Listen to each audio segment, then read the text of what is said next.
Toda história começa com uma pergunta. A de hoje é: até onde um homem consegue fugir da própria culpa, antes que a vida o obrigue a voltar exatamente ao lugar de onde ele fugiu? E me diz também de qual cidade você está falando comigo hoje. Eu gosto de imaginar cada uma de vocês ouvindo essa história em um cantinho diferente do Brasil. A porta do pronto-socorro se abriu com força quando Nilo entrou carregando o menino nos braços.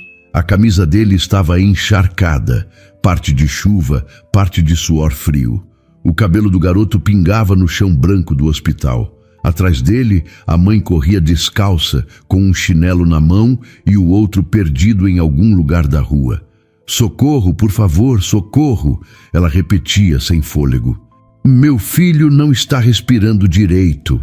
Uma enfermeira de cabelos presos veio na frente, com os braços já estendidos. Outra apareceu empurrando uma maca pequena, daquelas de criança. Nilo deitou o menino com cuidado, como se estivesse colocando um copo de cristal numa prateleira alta. Os olhos do garoto estavam meio fechados, a boca aberta tentando puxar ar. "Quanto tempo assim?" perguntou a enfermeira, já abrindo a camisa do menino. "1 hora, talvez mais", respondeu a mãe. "Eu liguei para a ambulância 3 vezes. Ninguém veio." "Ninguém veio, moça." Nilo deu um passo para trás. Os pés dele pareciam pregados no chão. Olhou para os lados, para o teto, para o relógio acima da porta marcando 2h43 da manhã.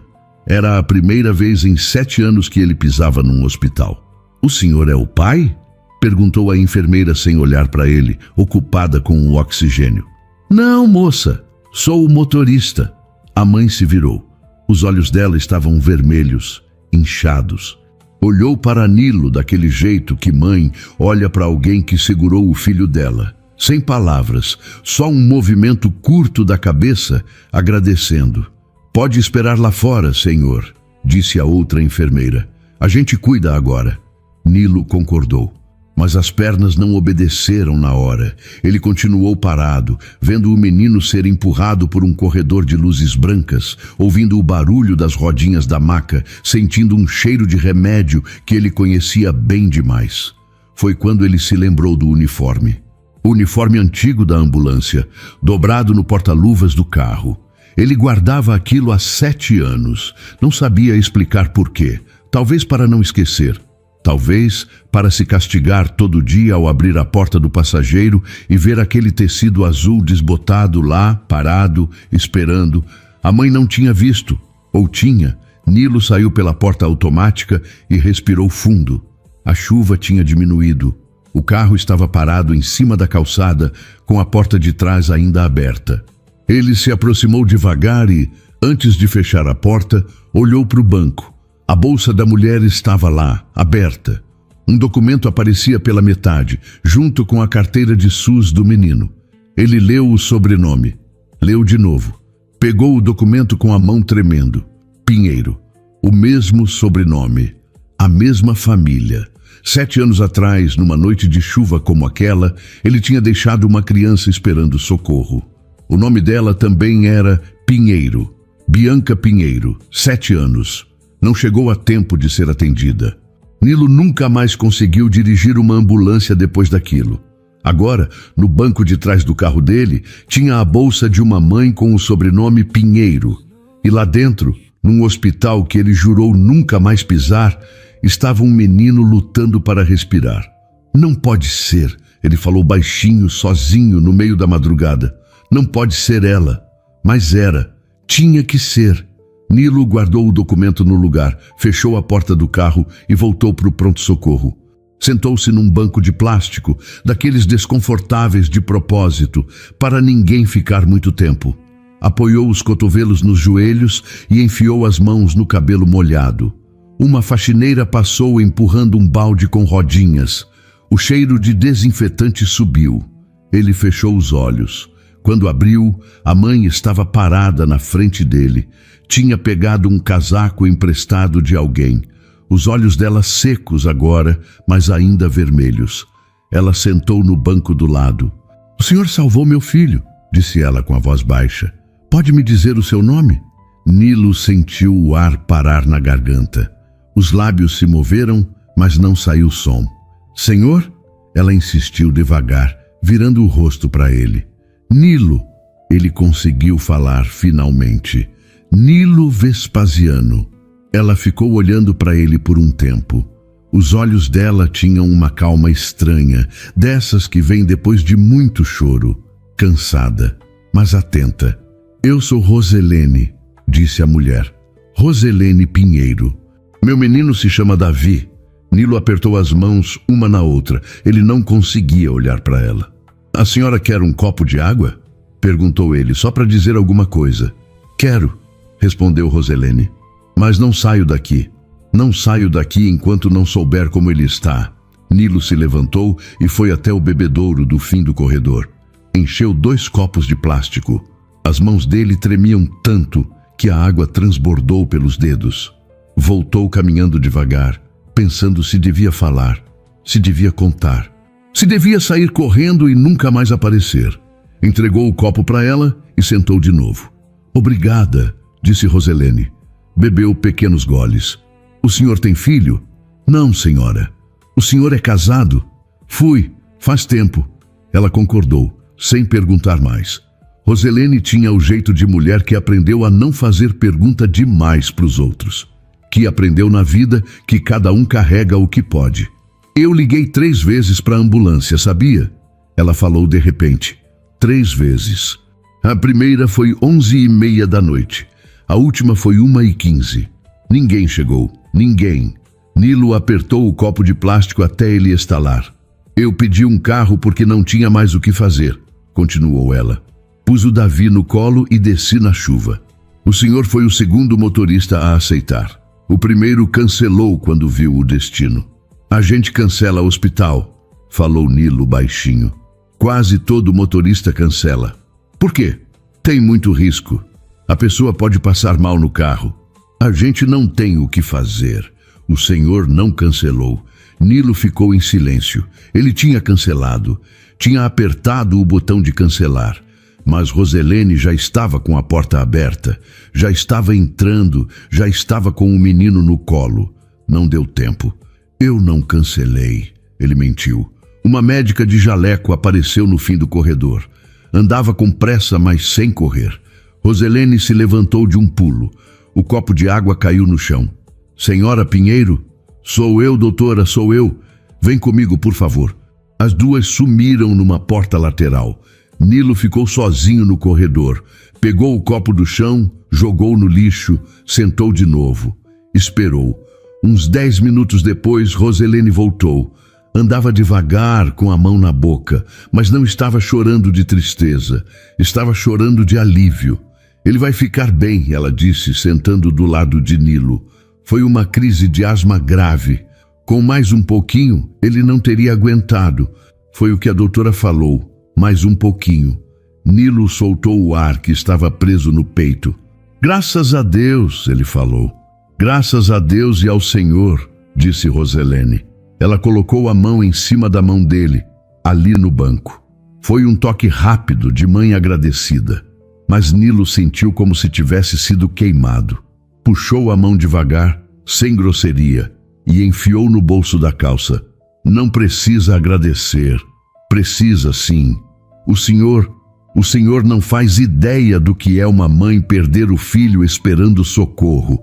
É um buraco que não fecha nunca, sabe? Ver o filho ali, sem ar. Nilo abaixou a cabeça. Os olhos dele se encheram de água, mas ele não deixou cair. Eu tenho ideia, sim, falou num fio de voz. Roselene virou o rosto para ele. Olhou direito, daquele jeito que mulher olha quando começa a desconfiar de alguma coisa. O senhor já trabalhou na saúde? Ela perguntou. Já? Médico? Não, senhora. Enfermeiro? Motorista? Eu dirigi a ambulância. Faz 7 anos. Roselene ficou parada. Os olhos dela mudaram. Não de raiva, de atenção. Como quem está montando um quebra-cabeça e acabou de encontrar uma peça que faltava. 7 anos, ela repetiu devagar. 7 anos.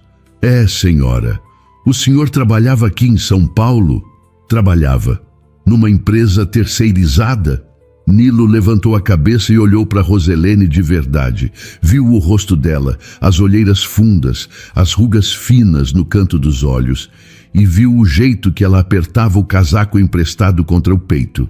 Os dois se olharam em silêncio.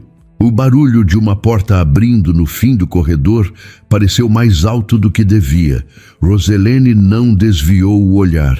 Nilo também não.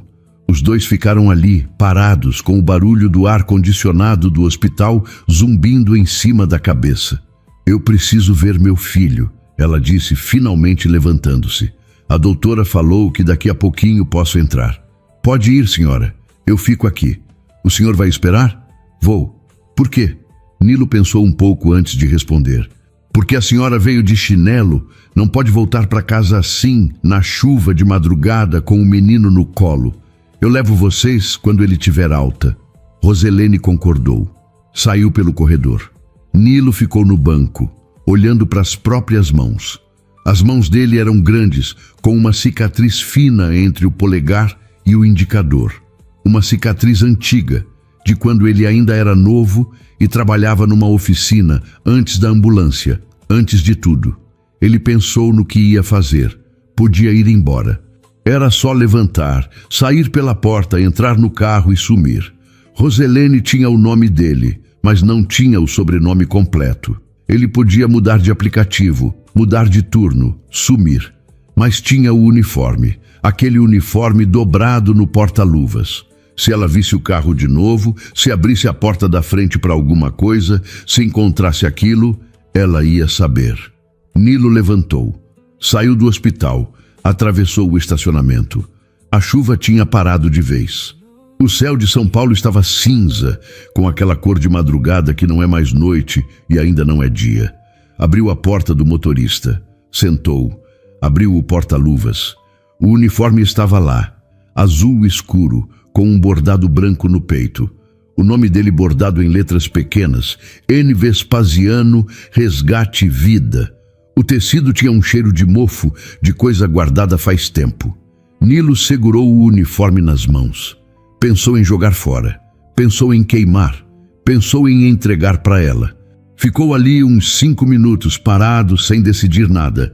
Foi quando alguém bateu no vidro da janela. Ele se virou assustado. Era um homem de uns 60 anos com um boné de táxi. Moço, o senhor está bem? Estou, senhor. Obrigado. O senhor está chorando. Nilo passou a mão no rosto. Estava molhado. Ele nem tinha percebido. É a chuva, falou. A chuva parou faz meia hora. O homem do boné não esperou resposta. Deu um sorriso de quem entende as coisas sem precisar de explicação.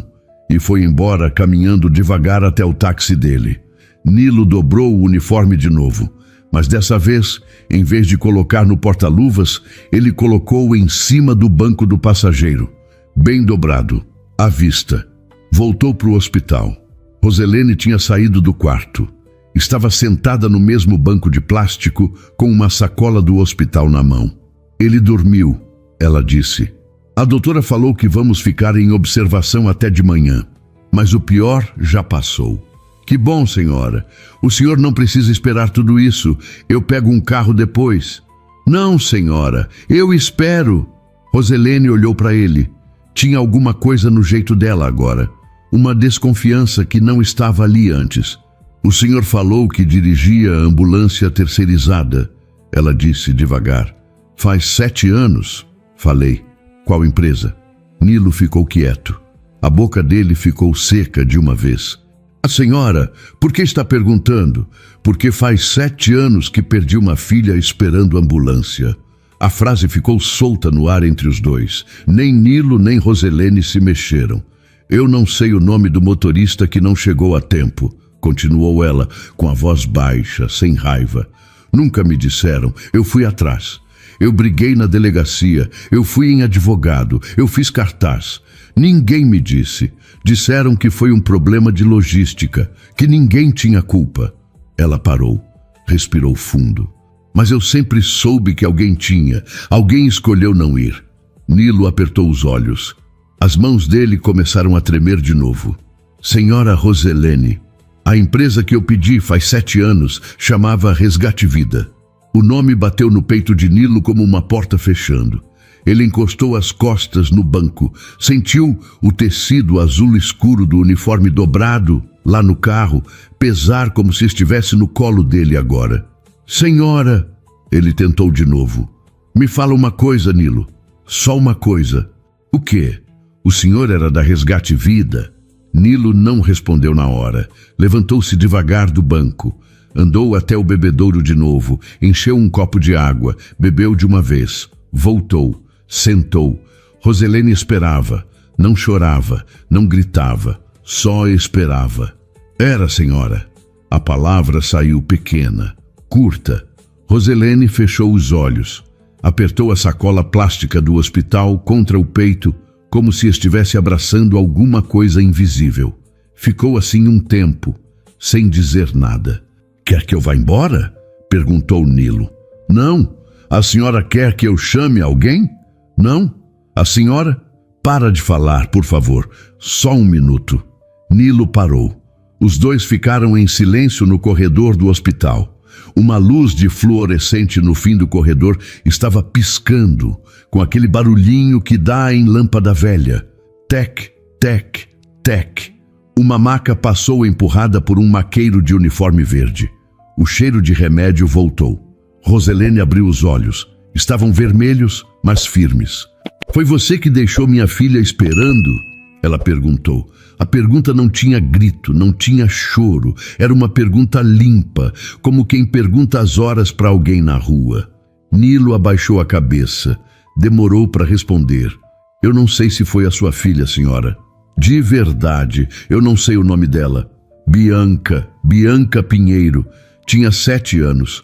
Engasgou em casa, comendo. Eu liguei, eles disseram que mandavam na hora. A ambulância não veio. Veio uma do SAMU depois de quase 1 hora. Não deu tempo. Nilo sentiu o peito apertar. Ele lembrava de cada detalhe daquela noite. Da chuva, da pressa, do chefe gritando no rádio, da decisão errada. Lembrava sem precisar de esforço. Senhora, ele falou com a voz tremendo. Eu não sei se foi a sua filha, mas naquela noite faz 7 anos eu fui mandado para buscar um homem na Avenida Paulista. Um homem que tinha plano de saúde caro. Tinha um chamado antes, de uma criança, num bairro mais longe. Eu sabia. Eu vi no rádio. Mas o meu chefe falou que era para eu ir buscar o homem primeiro. Eu obedeci. Roselene apertou ainda mais a sacola contra o peito. Eu obedeci, repetiu Nilo. Porque eu tinha medo de perder o emprego. Eu tinha contas para pagar. Ele parou. Não tinha justificativa. Sabia disso. Eu obedeci, senhora. E até hoje eu não sei quem era aquela criança. Eu nunca quis saber. Eu não tive coragem. Roselene olhou para ele.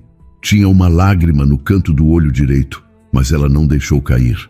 Por que você não teve coragem? Porque era mais fácil não saber. Se eu não soubesse o nome, eu podia fingir que era qualquer um, que era um número. Eu sou covarde, senhora. Eu sou um homem covarde. O corredor ficou em silêncio. Roselene se levantou. Andou 3 passos. Voltou. Sentou de novo. Ela não sabia o que fazer com aquilo. As mãos dela mexiam sozinhas, abrindo e fechando a sacola plástica.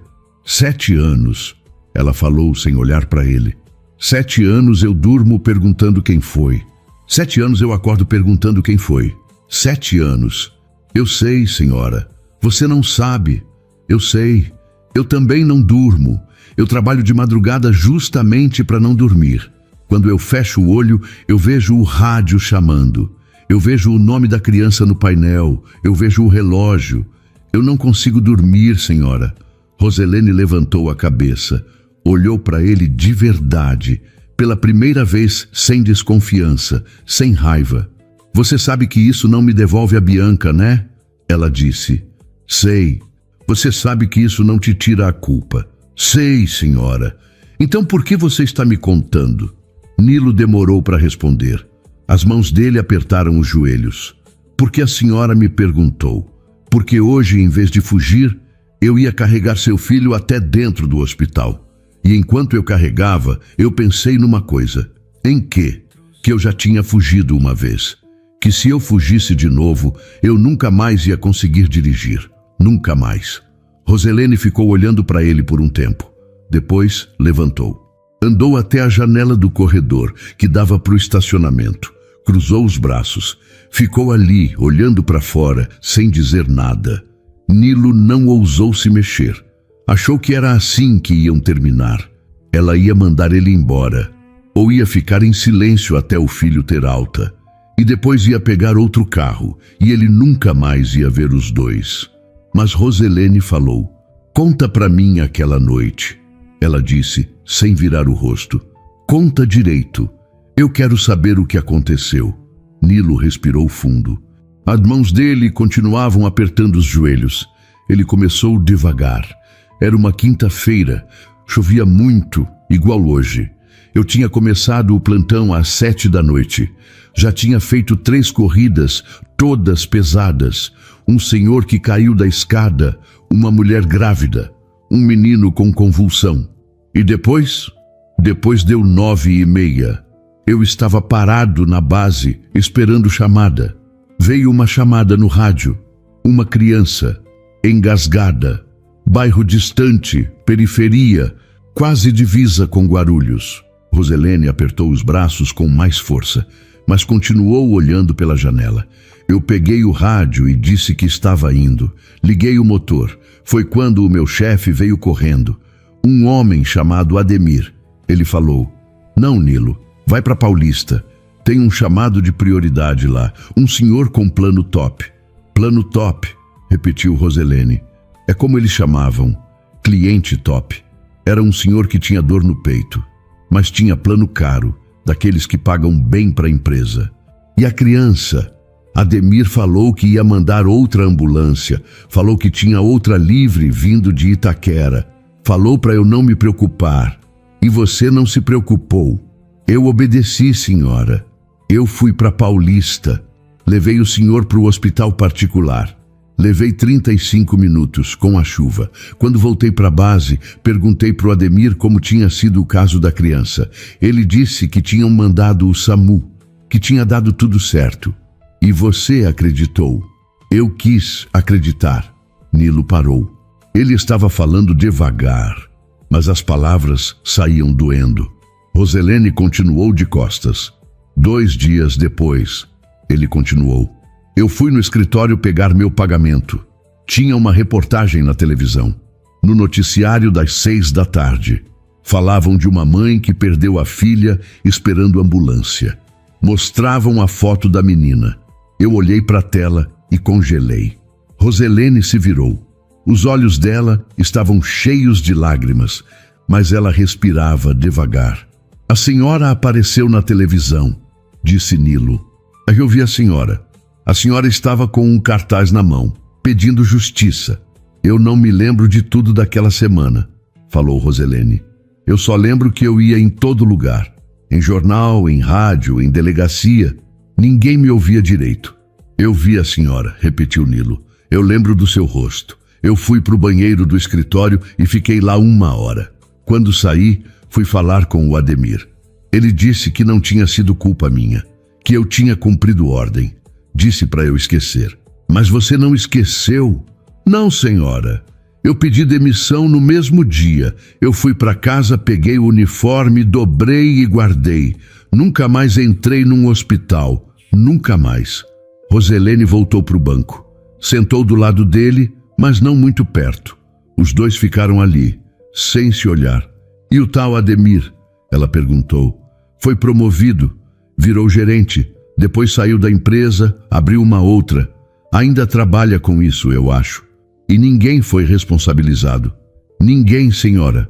Eles falaram que foi um erro de despacho, que era falha do sistema. Botaram a culpa num computador." Roselene riu. Foi uma risada curta, sem alegria nenhuma.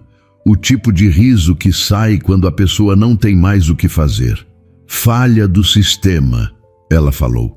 Eu ouvi essa frase tantas vezes que ela perdeu o sentido para mim. "Eu sinto muito, senhora." "Sentir muito não traz minha filha." "Eu sei." Roselene ficou um tempo quieta, depois falou com uma voz que parecia muito cansada. Você sabe o que mais dói, Nilo? O quê? Não é a sua culpa, é o tal do Ademir nunca ter pago por isso. É a empresa continuar funcionando. É outra mãe, em algum lugar de São Paulo, esperando ambulância agora, hoje, e talvez não chegar a tempo também. Nilo abaixou a cabeça. Ele sabia que ela estava certa. A senhora tem razão. Eu sei que tenho. Eles ficaram em silêncio um tempo. O hospital começou a acordar devagar. Uma mulher de jaleco branco passou empurrando um carrinho com café e bolacha. Um senhor velho, sentado num outro banco mais adiante, cochilava com o queixo no peito. Pela janela, o céu começava a clarear. Você já tinha visto criança engasgada antes daquela noite? Perguntou Roselene. Já, senhora. Quantas? Umas 3, talvez 4, em 7 anos de ambulância. E sempre dava tempo? Quase sempre. Engasgo de criança é coisa rápida. 5 minutos faz diferença. 10 minutos já é demais. 20 minutos. Ele parou. Não precisou terminar. 20 minutos demora para chegar até a minha rua, Nilo. Mesmo no melhor dos casos. Eu sei, senhora. Mas se você tivesse saído da base naquela hora, em vez de ir para Paulista, você teria chegado. Talvez, não sei. A chuva estava forte. Mas talvez. Talvez, senhora.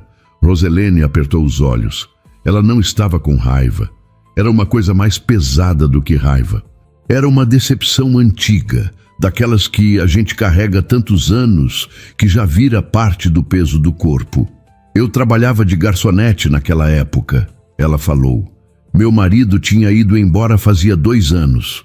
Bianca ficava com a minha mãe enquanto eu trabalhava. Aquela noite eu tinha pegado o turno da noite porque pagava mais. A Bianca jantou cedo com a minha mãe. Engasgou com um pedaço de salsicha. Coisa boba. Coisa que acontece todo dia em casa de gente pobre. A senhora não tem culpa, senhora. Eu sei que não tenho, mas durante muito tempo eu achei que tinha. Achei que se eu estivesse em casa não teria acontecido. Achei que se eu não tivesse pego o turno da noite, achei que se eu tivesse cortado a salsicha em pedacinhos menores, achei 1000 coisas. A gente sempre acha. A minha mãe morreu de tristeza, sabia? 3 anos depois. Ela nunca se perdoou por ter deixado a Bianca engasgar. Eu falava todo dia, mãe, não foi a senhora. Mãe, não foi a senhora. Ela não acreditou. Foi indo, ficando magrinha, parou de comer, parou de sair. Um dia deitou e não levantou mais. Nilo escutou tudo sem dizer nada. Os olhos dele estavam molhados de novo, mas dessa vez ele não tentou esconder. Eu sinto muito mesmo, senhora. Eu acredito que você sinta. Os dois ficaram quietos. O senhor que cochilava no banco do fundo deu um ronco curto e acordou assustado. Olhou em volta, sem entender onde estava. Depois deitou a cabeça de novo. Como você conseguiu? Perguntou Nilo baixinho. Como a senhora conseguiu seguir depois de tudo isso? Roselene pensou um pouco. Eu tive o Davi. Quanto tempo depois? 3 anos depois da Bianca. Eu conheci um homem bom. Casei de novo. Tive o Davi. O pai dele faleceu de doença no coração quando o menino tinha 1 ano. Aí eu fiquei sozinha de novo, mas com o Davi no colo. E a senhora seguiu. Eu segui porque tinha que seguir. Mãe não tem escolha, Nilo. Mãe segue até quando não consegue mais. Nilo concordou. Ficou pensando naquilo. Mãe segue até quando não consegue mais. Era uma frase simples, mas ele guardou na cabeça. A senhora tem mais alguém? Tenho uma irmã. Mora em Goiás. A gente se fala por telefone, mas faz 5 anos que a gente não se vê. Tirando ela, é só eu e o Davi. Davi é um nome bonito. Eu escolhi porque na Bíblia o Davi é o menino que enfrentou o gigante. Eu queria que ele fosse forte, mas ele puxou os pulmões fracos do pai. Toda crise de asma é desespero para mim. Nilo abaixou a cabeça.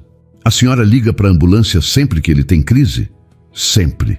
Mas eu já aprendi que não posso só esperar.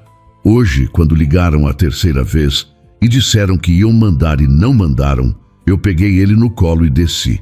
Você foi o segundo motorista que aceitou. E olha que coisa, você é justamente o homem que... Ela parou. Não terminou a frase. Não precisava. Eu queria poder voltar atrás, senhora, falou Nilo. Mais que tudo no mundo. Eu sei, mas não dá. A vida não funciona assim. Eu sei. A vida funciona assim, ó. Você fez uma coisa errada faz 7 anos. E hoje, sem saber, você fez uma coisa certa. Você salvou meu menino. Isso não conserta o que aconteceu. Mas conta. Conta sim. Nilo levantou a cabeça. Olhou para ela. Conta mesmo, senhora? Conta. Não é perdão, não é absolvição. É só um peso menor no bolso. É o que eu posso te dar agora. Os olhos dele encheram de novo. Dessa vez, ele deixou as lágrimas caírem. O sol começou a entrar pela janela do corredor. Era uma luz amarelada, fraca, dessas de manhã cedo em São Paulo. A faxineira passou outra vez, dessa vez recolhendo o lixo dos cestos. Uma enfermeira nova chegou para o turno da manhã. Cumprimentou as colegas em voz baixa. Roselene foi ver o filho. Voltou meia hora depois com o Davi pela mão. O menino estava pálido, mas firme. Tinha um curativo na mão, onde tinham colocado o soro. Olhou para o Nilo com olhos grandes, curiosos. Esse é o moço que trouxe a gente para o hospital, filho, disse Roselene. O nome dele é seu Nilo. Obrigado, seu Nilo, falou o Davi com a voz fininha. Nilo se abaixou para ficar na altura do menino. Ele que nunca conversava com passageiro agora não sabia o que dizer. Estendeu a mão. O Davi apertou com aquela mãozinha pequena. De nada, meu rapaz. Você é forte, hein? Minha mãe falou que eu sou. Sua mãe tem razão. Saíram do hospital os 3. O sol já estava mais alto. As poças d'água da chuva refletiam o céu. O carro de Nilo estava ainda no estacionamento, com a porta destrancada. Ele tinha esquecido de trancar. O Davi entrou no banco de trás com a mãe. Nilo deu a volta para entrar no banco do motorista. Foi quando viu o uniforme dobrado no banco do passageiro. Ele tinha esquecido que estava ali. Roselene viu também, pela janela. Esse é o uniforme? Ela perguntou. É, senhora.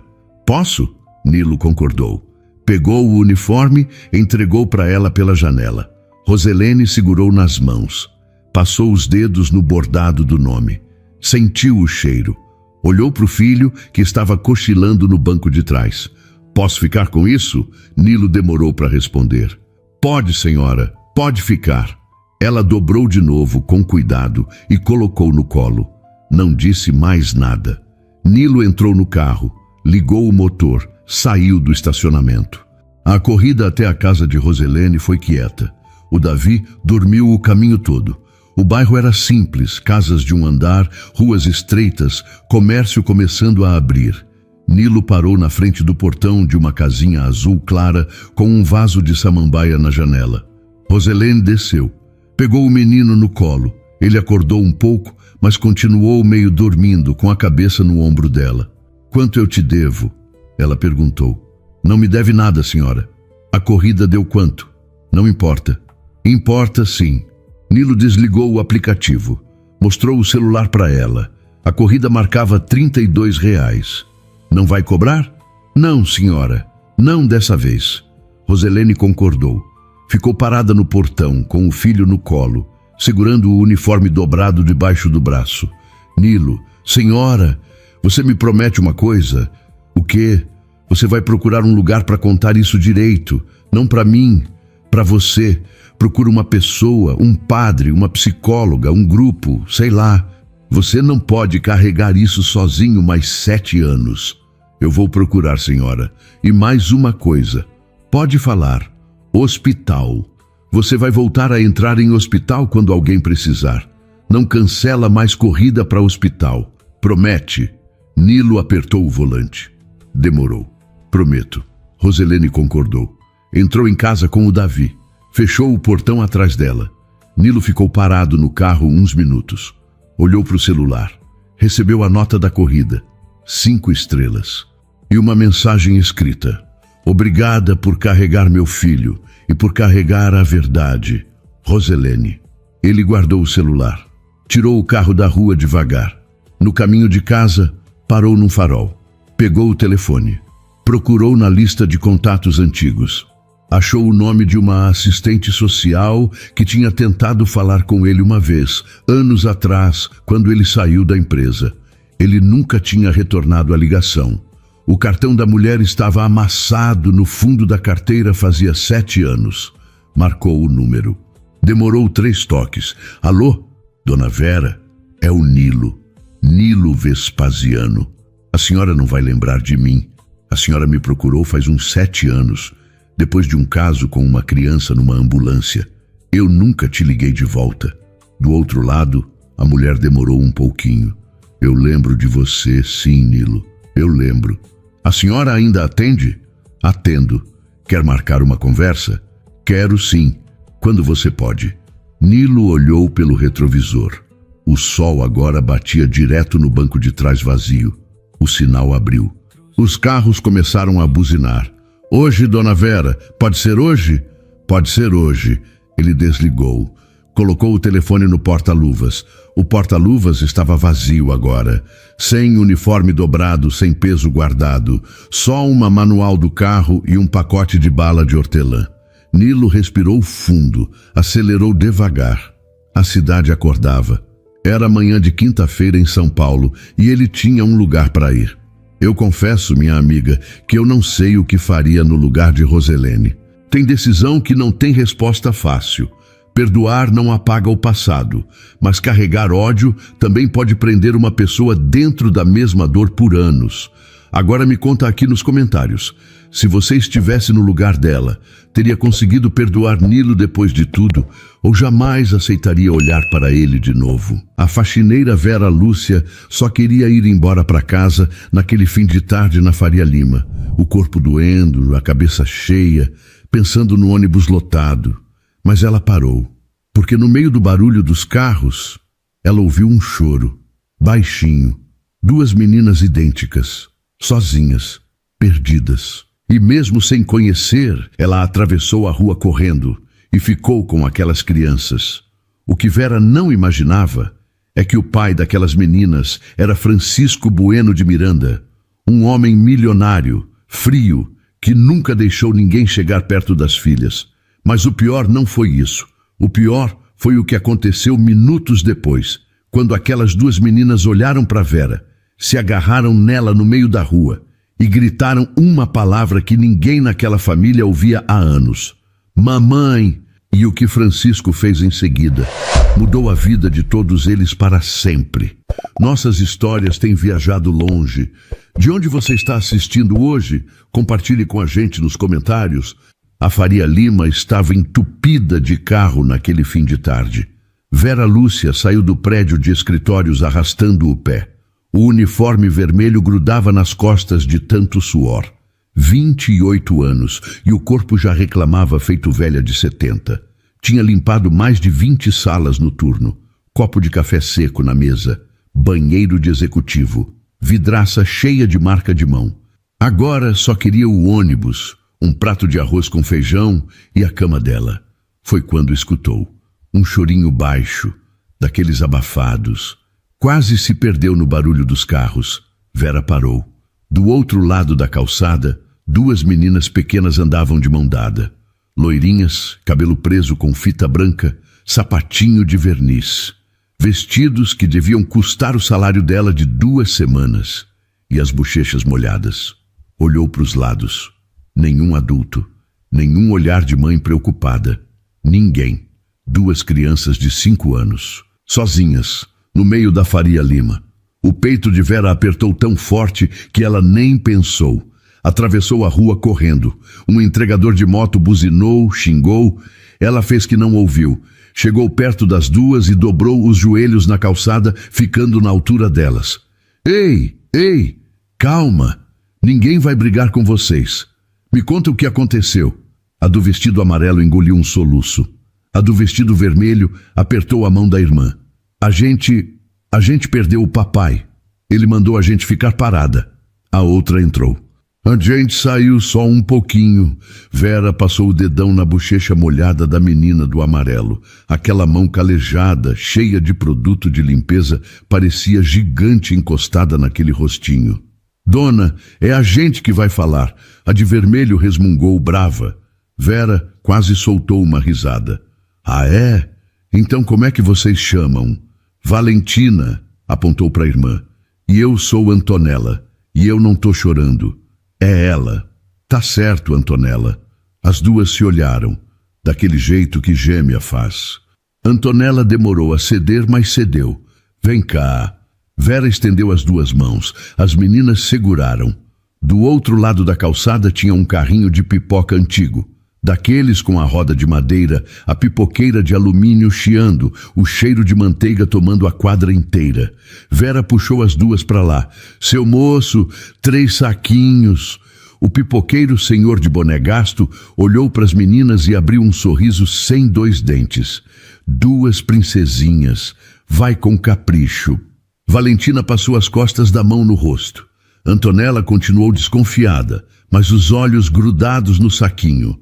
Vera pagou com o trocado da janta dela, sem pensar. Sentou com as duas num degrau de mármore na porta de um prédio chique. Uniforme azul desbotado do lado dos vestidinhos de grife. 3 saquinhos de pipoca. Uma cena esquisita no meio da Faria Lima. Devagar que tá quente. Antonella cutucou a pipoca com o dedo. Valentina já tinha enfiado um punhado na boca toda. Gostoso, né? Valentina balançou a cabeça. O papai nunca deixa a gente comer pipoca de rua. Antonella falou meio brava. Diz que faz mal para a barriga. Olha, seu pai tem razão. Vera respondeu com cuidado. Mas em um dia especial, uma pipoquinha não faz mal para ninguém. Hoje é dia especial. Vera olhou para ela. 5 anos e já falava que nem gente grande.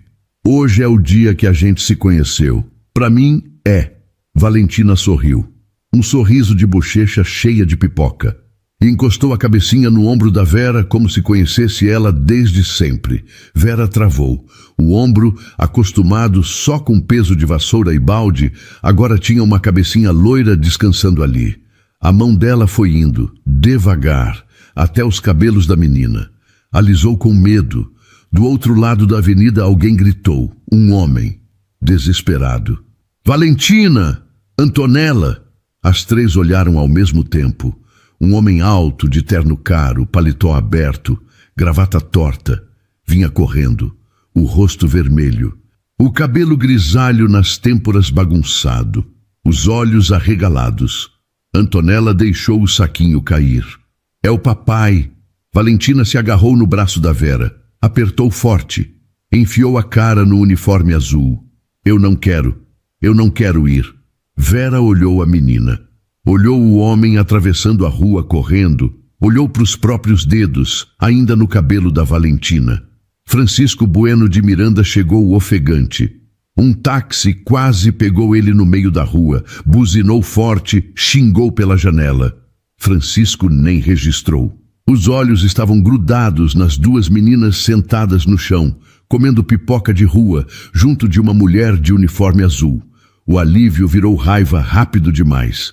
Agarrou o braço da Antonella antes de falar. Se afasta delas. Já. A voz saiu travada. Baixa. Daquelas que dói mais do que grito. Vera levantou. A mão dela foi para a mão da Valentina que não soltou. Abaixa o tom, moço. Eu não estou falando com você, mas é comigo que o senhor vai falar. Essas crianças estavam chorando no meio da calçada. Sem ninguém. Larga ela. Valentina começou a chorar alto. Antonella empurrou a mão do pai. Papai, para! Francisco piscou, afrouxou o braço. Recuou meio passo, confuso. Filha, eu só quero... O senhor está machucando? Antonella mostrou o braço. Não tinha machucado, mas a marca do dedo dele ainda estava ali, avermelhada. Francisco olhou para a própria mão como se aquela mão não fosse dele. Eu não queria, Antonella. Papai, a gente procurou o senhor. A gente ficou procurando lá em cima. O senhor não estava em lugar nenhum. Eu estava na reunião, filha. Eu falei para vocês esperarem. O Senhor sempre está na reunião. A palavra acertou Francisco em cheio. Ele travou no meio da calçada. Um executivo passou reto, olhou, acelerou o passo. Um casal atravessou a rua sem prestar atenção. Valentina continuou grudada no uniforme da Vera, chorando baixinho. Antonella cruzou os bracinhos. Vera respirou devagar. Não queria se meter, mas também não ia sair dali com uma criança chorando na barra da calça dela. Ô moço, posso falar uma coisa? Francisco olhou para ela. Olhou de verdade. Ela era baixinha, cabelo escuro preso de qualquer jeito, unha curta, uniforme com mancha de produto de limpeza. Uma mulher comum, daquelas que ele cruzava todo dia no elevador de serviço. Fala, o senhor está com medo. Eu sei. Eu também ficaria, mas grita comigo, não com elas. Elas estão assustadas demais. Francisco não sabia o que dizer. Se abaixou, de terno no meio da calçada engordurada da Faria Lima, de joelho na pedra suja. O paletó de linho encostou no chão. Ele nem olhou. Filhas, me desculpa. Antonella não respondeu. Valentina virou um pouquinho o rosto, espiando o pai pelo canto do uniforme da Vera. Meus amores, o papai gritou feio, não devia. Me desculpa, tá bom? O senhor gritou com a Elza ontem. Antonella falou. E com o motorista. Eu sei, filha. Eu não gosto quando o senhor grita. Eu sei. A Elza chorou na cozinha. Eu vi. Francisco fechou os olhos um instante. Eu vou pedir desculpa para Elza quando a gente chegar. Tá bom? Antonella desarmou um pouquinho os bracinhos, só um pouquinho. Valentina soltou uma mão da Vera, estendeu os dedinhos pro pai devagarinho, tipo quem testa se o fogão tá quente. Francisco pegou aqueles dedos com as duas mãos, como se fossem de cristal. Ele passou a mão na nuca, olhou para as filhas, olhou para a mulher, olhou para o saquinho de pipoca no chão. Obrigado, ele falou seco, sem olhar direito para Vera. Eu assumo daqui. De nada, Vera respondeu do mesmo jeito. Ela se abaixou para se despedir das meninas, acariciou a cabeça da Valentina, puxou um fio de cabelo da cara da Antonella. Vai com o papai, ele estava procurando vocês, ele ficou com medo também. A senhora vem junto, Valentina falou com a voz tristonha, sem olhar para Vera. Vera congelou. Meu amor, eu não posso. Eu quero a tia. Valentina chorou. Papai, eu quero a tia. Filha, a moça tem a vida dela. Eu quero a tia. Foi aí que aconteceu. Largaram o pai, correram para Vera, abraçaram as duas pernas dela de um jeito que quase derrubou a mulher no chão. Valentina enfiou a cara na barriga da Vera. Antonella agarrou a cintura com força de quem tem medo de ser arrancada. Então, no meio da Faria Lima, cheia de gente, gritaram bem alto. Mamãe, não vai embora, mamãe! Mamãe, fica! Uma mulher de taier preto, passando com o celular no ouvido, parou de andar. Um rapaz de bicicleta elétrica puxou o freio.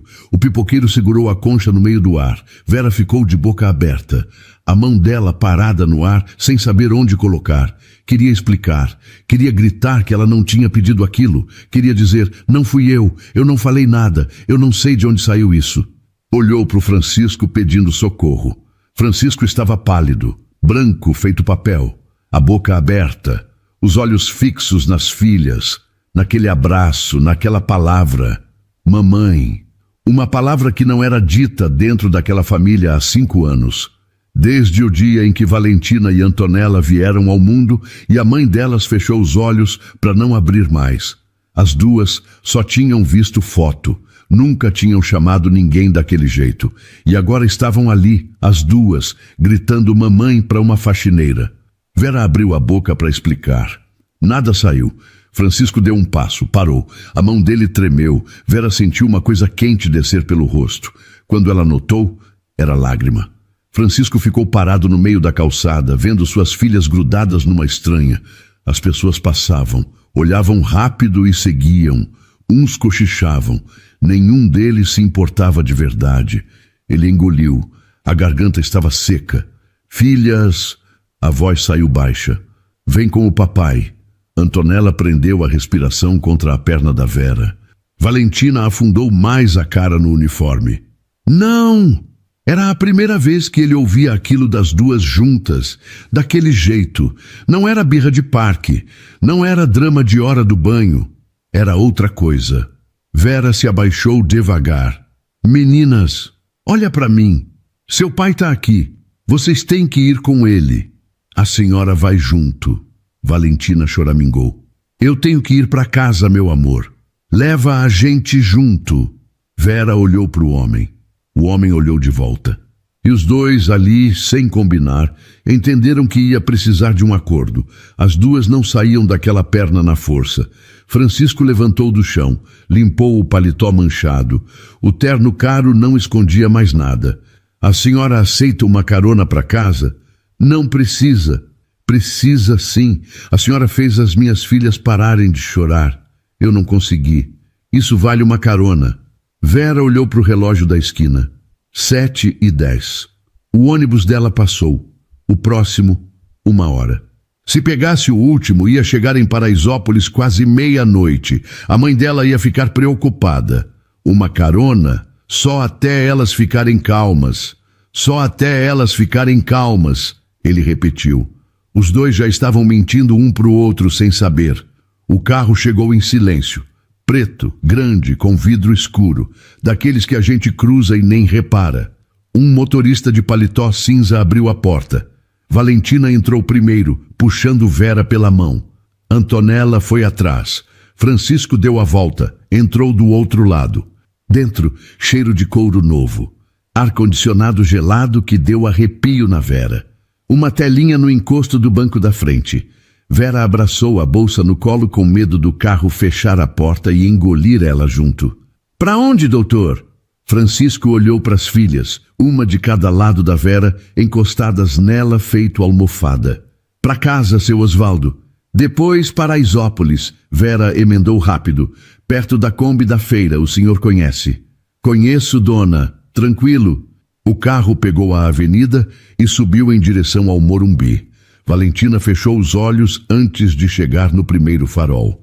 Antonella demorou mais, mas também cedeu ao sono no segundo. A cabeça das duas ficou apoiada na Vera, uma de cada lado. Pelo espelho retrovisor ela viu. Francisco estava de cara para a janela, mas o vidro devolvia o rosto dele. Os olhos vermelhos. Uma lágrima grossa escorreu. Ele enxugou rápido com as costas da mão. Não olhou para trás. Não olhou para Vera. Ela abaixou a cabeça. Ajeitou o cabelinho da Valentina. O carro subiu em direção ao Morumbi. Os prédios foram ficando altos, os muros mais caiados, as grades mais pretas. Vera olhou pela janela e viu uma casa com portão que parecia de palácio. Olhou de novo. Aquela era a casa. O portão abriu sozinho. Deslizou sem barulho. "Chegamos." Francisco desceu primeiro. Pegou Valentina no colo. A menina resmungou dormindo. Francisco cobriu ela com o paletó de linho, manchado da calçada. Vera ficou com a Antonella. A menina soltava um bafinho morno no pescoço dela. Babava um pouquinho no uniforme. Vera não se importou. Uma mulher de cabelo grisalho apareceu na porta. Avental, pano de prato no ombro, olhar assustado.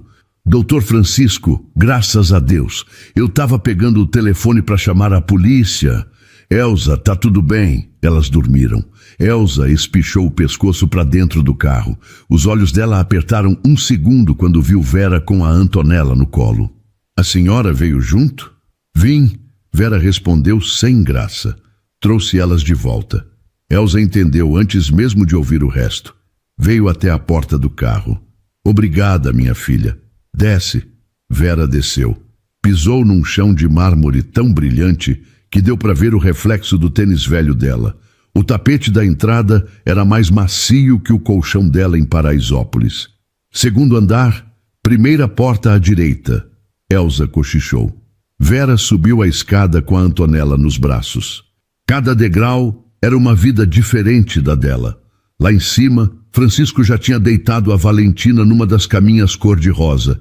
Tirou o sapatinho de verniz com um cuidado que Vera não esperava. Fez sinal para ela deitar Antonella na outra cama.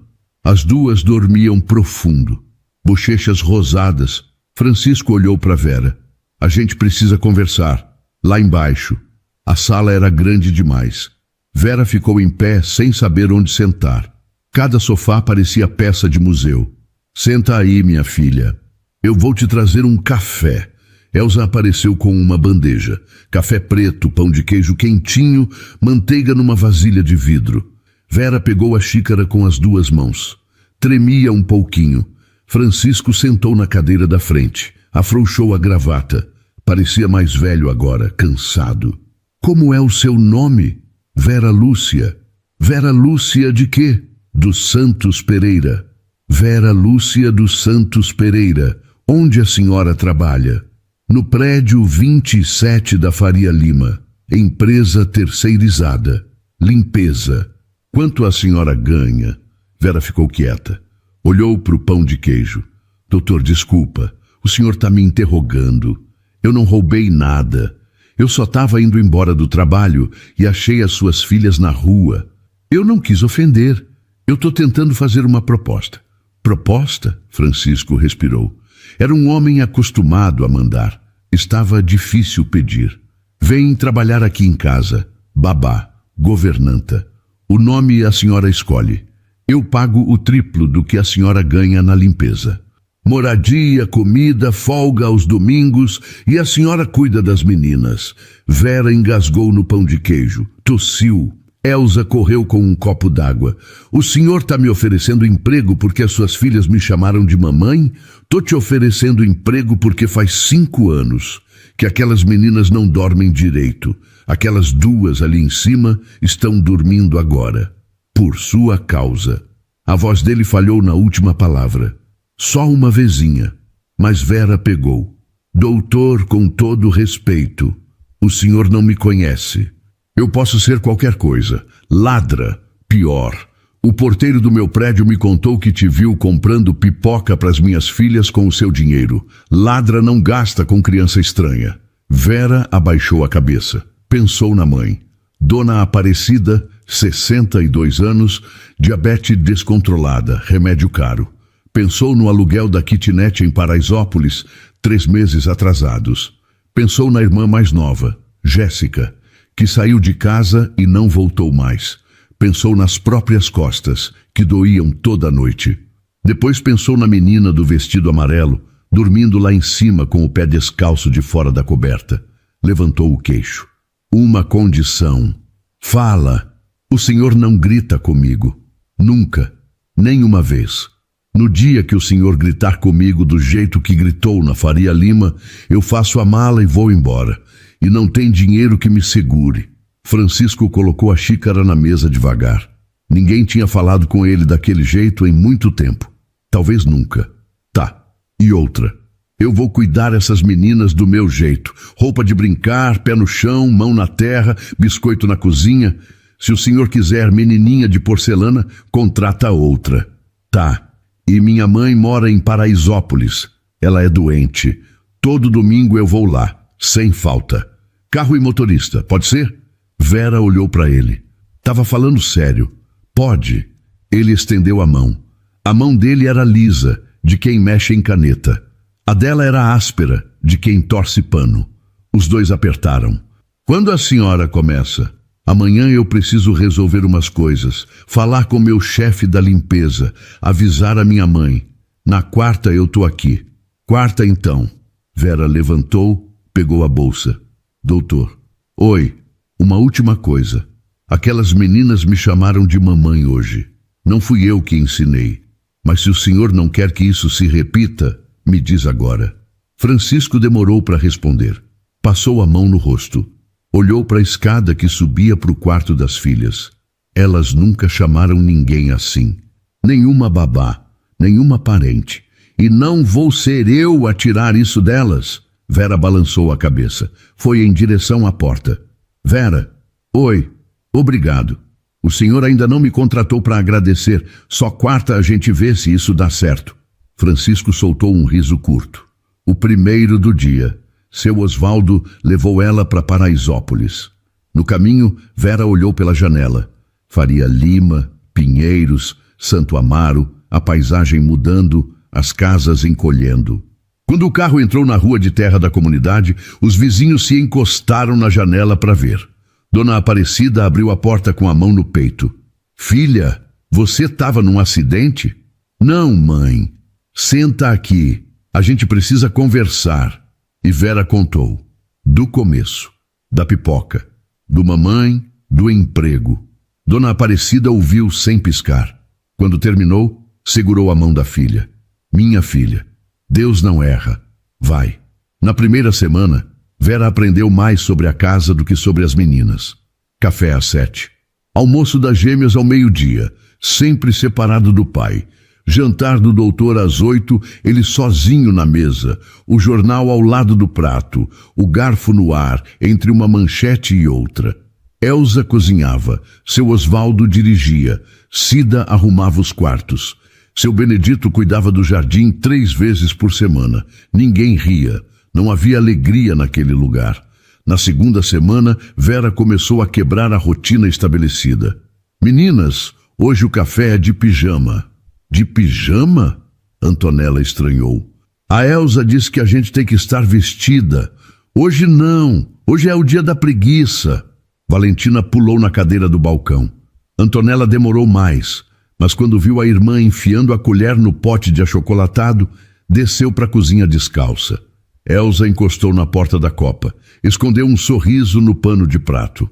Francisco desceu no meio da cena, terno cinza, gravata azul, celular grudado na orelha, falando em inglês com alguém em Nova York. Parou no meio da cozinha. Suas filhas descalças no balcão, pezinho balançando, bigode de leite, Vera do outro lado rindo com a boca cheia. Francisco desligou o telefone, no meio da conversa. Bom dia. Bom dia, doutor. Papai, olha. A mamãe Vera fez bigode de leite. Ele olhou para as filhas. Valentina tinha leite escorrendo no queixo. Antonella tinha cascão de chocolate no lábio. Muito bonito, filhas. Senta com a gente, papai. Ele olhou para o relógio de pulso. Eu tenho reunião às 8h30, meu amor. Valentina abaixou a cabeça. Antonella continuou comendo, nem olhou para o pai. Francisco saiu sem tomar café. Vera observou o carro sumir pelo portão. Olhou para as meninas. Sabe o que a gente vai fazer hoje? A gente vai para o Parque do Povo. O papai nunca deixa. Hoje ele deixa. À noite, quando ele voltou, eram 9 e pouco. As meninas já tinham jantado, já tinham tomado banho, mas não estavam dormindo. Estavam no tapete da sala, lápis de cor espalhados, desenhando. Francisco parou na porta. Ficou olhando sem falar. Papai! Valentina correu. Antonella veio atrás, mais séria. Olha o que a gente fez. Era a família deles. Pai de terno, 2 meninas de vestido, uma mulher de cabelo preto preso com avental, casa com chaminé, sol no canto. Francisco congelou. Quem é a do avental? A mamãe Vera. A mamãe virou estrela, Antonella disse sem dramatizar. Agora a mamãe Vera é a de mentirinha. Meninas, eu não sou... Vera tentou. A gente sabe, Antonella cortou. Mas pra gente a senhora é... Francisco ficou olhando o desenho, o cabelo preto, o avental, a boca sorrindo torta, desenhada de lápis vermelho. Sentou no tapete, de terno, de sapato engraxado. Dobrou as pernas feito criança e sentou no tapete persa que custava 30 mil reais. Posso desenhar também? As 2 gritaram, empurraram papel para ele. Lápis, borracha. Ele desenhou um homem de terno desajeitado, com o cabelo grisalho. Valentina riu. Papai, você desenha mal. Eu sei, muito mal. Eu sei, filha. Antonella estudou o desenho com a seriedade de uma juíza de 5 anos. Papai, oi, o seu bonequinho tá sorrindo? Tô tentando. A boca tá torta. É que o papai não lembra mais como é. A cozinha ficou em silêncio. Elza, que estava escutando da copa, segurou o pano de prato na boca. Vera levantou, apoiou as mãos nos joelhos para se equilibrar. Vou fazer um chocolate quente. Alguém quer? Eu também. Eu também, Francisco falou baixinho. Os olhos não saíram do desenho. Na cozinha, Vera esquentou o leite. As mãos dela tremiam. Puxou uma panela. Quase derrubou. Elsa apareceu. Minha filha, você tá bem? Tô, dona Elsa. Aquele homem ali, ela apontou com a cabeça. Faz 5 anos que ele não senta naquele tapete. 5 anos. Dona Elsa, eu só vim cuidar das meninas. Claro, só isso. Eu sou empregada aqui. Minha filha, empregada eu também sou. A gente é gente antes de ser empregada. Vera abaixou a cabeça. Mexeu o chocolate com a colher. O chocolate desceu num rodopio devagar. Dona Elsa, a mãe delas, era como? Era um doce. Ela não parava, fazia 1000 coisas ao mesmo tempo. Dançava sozinha na cozinha ouvindo rádio. Ela ia ter gostado de você. Vera mordeu o lábio. Apagou o fogo. Na sala, Francisco estava deitado de bruços no tapete. As 2 meninas subiram nele. Valentina puxou o cabelo cinza. Antonella fez cócegas na barriga dele de terno. Ele riu. Riu alto. Riu pela primeira vez em 5 anos. Vera parou na porta com a bandeja. Ficou ali um instante, segurando o choro que subiu do peito sem aviso. Na 3ª semana, ela apareceu. Tec, tec, tec no mármore. Um salto fino, agressivo, diferente de tudo que Vera já tinha ouvido naquela casa. Quem é, dona Elsa? A noiva. O doutor tem noiva? Tem. E das ruins. A porta da cozinha escancarou. Mulher alta. Cabelo loiro liso até a cintura. Vestido bege grudado no corpo. Bolsa na mão que devia custar mais do que o carro do seu Osvaldo. Pele sem uma ruga. 33 anos querendo parecer 25. Ágata Alcântara de Moura. Parou na porta. Os olhos passaram por Vera de cima a baixo. Depois pelas meninas cobertas de farinha. Depois pela bancada cheia de massa de biscoito. Torceu o nariz. Meu Deus!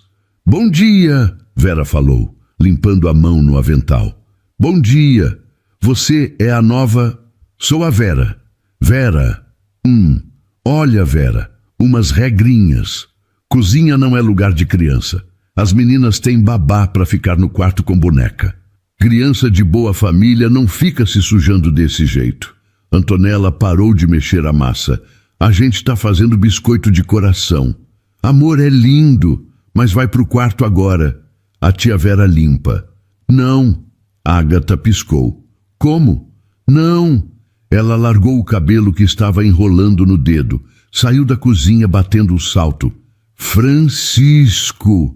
Francisco apareceu no corredor com o celular na mão. Que foi, Ágata? A sua filha me desrespeitou. Essa aí. Apontou para Antonella. Francisco ficou ali, encurralado. O que aconteceu, filha? Ela mandou a gente parar de fazer biscoito. Eu disse não. Viu? Ágata. A empregada deixou a menina me dar uma resposta dessas. Ágata, é biscoito. Francisco, não é biscoito. É princípio. Você contratou uma mulher, sabe Deus de onde, para cuidar das suas filhas. Olha a roupa dela. Olha a cozinha. Sua casa virou um caos. Vera apertou o avental na mão. Dona Ágata, eu não estou falando com você. Pois é, mas eu estou falando com a senhora. As meninas estão fazendo biscoito. A farinha sai no banho. E a senhora está gritando na frente das crianças. Ágata virou o rosto devagar. Francisco, você deixa isso? Valentina começou a chorar. Baixinho. Antonella soltou a colher. Francisco olhou para a filha chorando. Coisa que ele não tinha suportado ver a vida inteira. Ágata, vem cá. Na sala. De jeito nenhum. Eu estou falando com elas. Na sala. O tom dele subiu. Pela primeira vez. Contra a Ágata. Ela engoliu. Deu meia volta. Saiu batendo o salto de novo. Francisco olhou para Vera. Olhou para as filhas. Se abaixou no meio da cozinha. Meninas, desculpa. Continuem fazendo o biscoito. Papai, Antonella falou, olhando no fundo dos olhos dele. Ela já fez isso antes. Fez o quê, filha? Antonella levantou a manga do pijama, mostrou uma marca roxa antiga, quase apagada, mas ali. Ela apertou o meu braço. Disse que se eu contasse, o papai ia ficar bravo comigo. Francisco pegou no braço da filha com uma delicadeza que não combinava com o tamanho da mão dele. Quando foi isso, Antonella? Quando ela veio aqui da última vez. Por que você não me contou? Porque ela disse que o papai ia ficar do lado dela. Francisco fechou os olhos. Valentina se encostou na irmã. É verdade, papai. Eu vi. Francisco levantou, lentamente. Vera, termina o biscoito com elas. Eu preciso resolver uma coisa. Saiu da cozinha. Vera ficou parada. Olhou para as duas. Meninas. Vem cá. Puxou as duas para um abraço. Apertou. Sentiu o coração da Antonella batendo contra o peito dela. Sentiu o dedinho da Valentina enroscado no cabelo dela. A senhora não vai embora, vai? Valentina cochichou. Não, meu amor. Promete? Prometo. Dona Elza entrou na cozinha, olhou para Vera. Minha filha, agora a guerra é de verdade. Do outro lado da casa, o grito da Ágata atravessou 3 paredes. A voz dela subindo, descendo, chorando, ameaçando. A voz de Francisco grave, baixa, sem dar bandeira. As meninas escutaram. Antonella agarrou o pano de prato da Elza e tapou o ouvido da irmã. Não ouve, Vavá. Não ouve. Vera apertou mais o abraço. Meninas, vamos terminar o nosso biscoito. De coração? De coração. As 3 continuaram mexendo a massa. A farinha subia no ar e na sala a guerra tinha acabado de começar. Francisco não rompeu naquele dia. Ágata chorou. Chorou bonito, sem borrar a maquiagem. Jurou que a Antonella tinha batido o braço em algum lugar. Jurou de pés juntos que amava as meninas. Jurou que tinha sido um mal-entendido. Francisco acreditou, mais ou menos. Mas alguma coisa entre eles rachou. Ele começou a chegar mais cedo em casa. Começou a pedir para Elza avisar quando a Ágata vinha. Começou a evitar o restaurante nos jardins onde eles sempre jantavam. E começou, sem perceber, a procurar Vera, com os olhos em todo o cômodo. A rotina da casa mudou. Vera acordava as meninas cantando música da novela. Penteava uma com trança de lado, a outra com Maria Chiquinha. Café com pão de queijo da Elza. Escola no Alto de Pinheiros. Na volta, Parque do Povo. Tarde no chão do tapete com lápis de cor. Banho, jantar, historinha. Numa terça, ela estava contando a história do Saci para as meninas no quarto. Francisco parou no corredor, escutando. E o Saci pega a cuia da moça, mexe o feijão no fogo e some rindo. Mamãe Vera, o Saci mora no mato? Mora no redemoinho. Quando o vento junta poeira e gira, o Saci tá ali dentro. A minha avó dizia. A sua avó conhecia Saci? Minha avó conhecia tudo, meu amor. Alguém contava a história assim para a mamãe da gente? Vera parou. A mão dela parou em cima do cabelo da Valentina. Eu não conhecia a mamãe de vocês, meu amor, mas toda mãe conta. O papai não conta. Seu papai conta do jeitinho dele. Não conta nada. O papai trabalha. Francisco entrou no quarto. As 3 olharam. Posso contar uma agora? Valentina arregalou o olho. Pode? Ele sentou na beira da outra cama. Parecia grande demais em cima daquela colcha cor-de-rosa. Afrouxou a gravata, pensou. Era uma vez um motorista de caminhão. Motorista de caminhão, papai? É, um caminhão velho, que batia tec-tec-tec no motor. E aí? Esse motorista rodava sozinho pelas estradas. Porque tinha perdido a mulher dele há muito tempo. Vera abaixou o rosto. E um dia, na beira de uma estrada de terra, ele viu 2 meninas pequenininhas, sozinhas. 2? Gêmeas. Igual a gente? Igual. E aí? O motorista parou e descobriu que aquelas 2 meninas eram filhas dele, que ele tinha esquecido que tinha. Antonella ficou séria. Papai, você esqueceu que tinha a gente? Francisco respirou. Demorou. Esqueci de lembrar, filha. Não é a mesma coisa, mas é feio do mesmo jeito. E a mãe das meninas da história? A mãe virou estrela, mas mandou uma moça para cuidar delas, e a moça usava uniforme azul. Valentina apertou o cobertor na mão. Papai, você tá chorando? Tô só com sono, filha. Antonella levantou o bracinho e passou a mão no rosto do pai. Uma gotinha ficou no dedo dela. Isso não é sono, papai. Francisco engoliu, fungou, puxou a Antonella para o colo e a Valentina, e ficou ali um bom tempo, sem falar mais nada. Vera levantou em silêncio, saiu, deixou os três, desceu para a cozinha. Dona Elza lavava copo na pia. Dona Elza, eu vou ter que ir embora. Elza fechou a torneira. Como é? Eu não posso ficar. Tô atrapalhando. Senta aí. Vera sentou. Elza secou a mão. Sentou do outro lado. Minha filha, você escutou aquele homem contar uma história para aquelas meninas hoje. Aquele homem não contava história nem para si mesmo. Você acha que isso é atrapalhar? Dona Elza, eu sou a babá. Ele é o patrão. Ele tem noiva. A noiva está pendurada no dinheiro dele. Ela não ama ninguém. Eu trabalho nessa casa há 17 anos. Eu sei. Mas nada demais. Você veio para cuidar das meninas. Cuida. O resto é com Deus. Vera apertou a mão da Elza. Eu tenho medo, Dona Elza.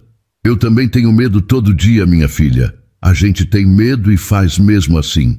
Dona Aparecida, a mãe da Vera, tinha dito uma coisa parecida num domingo.